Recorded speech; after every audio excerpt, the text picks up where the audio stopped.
Hey, AEffect peeps, I'm just going to walk you through real quick how to do a card layout if you are designing a game that involves cards. I've made a template that you'll have to follow in order for us to be able to use the Cricut for our cards. Otherwise, you're going to have to cut it by hand or we'll have to figure something else out. So first, you got to go to the link tree. There's the link tree. Click the card layout template.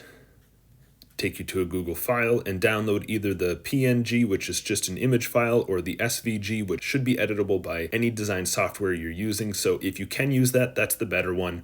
The PNG works as well. So once you have that downloaded, you're going to go to your graphic design software of choice. I use Vectornator because it's free on the iPad. And you're going to create a new document with a US letter size, which would be 8.5 inches by 11 inches. Once you're there, it should look like this, is what we're hoping for. And then you're going to go and add the image. Once you've added the image, check the width and height of the image. It should be the exact same width and height as a piece of paper, 11 inches by 8.5. There's a little border that I included right on the edge that should make sure that that is accurate.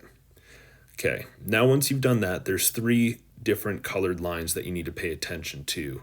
The first, this green line, is the safe line, and that basically just means you can put text here, you can put images that you want the full image in that line, and it will be safe after we cut the card.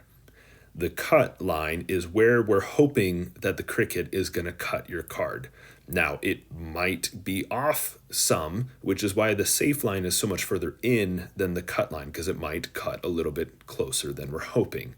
And then finally, the bleed line, which is this blue line, and could actually be the whole page if you want, honestly, is just where we put extra ink or we put extra image so that there's no white edges along after we cut this, because again, the registration might be a little bit off, it might be a little bit off center, and so we need some space for mistakes to happen. So if you're making a card, you should put this on your thing just to make sure that you are using the right way. Set it up as a layer, maybe lock it, whatever you want to do, and start to build your card. So maybe we're just going to put a dark black square right there.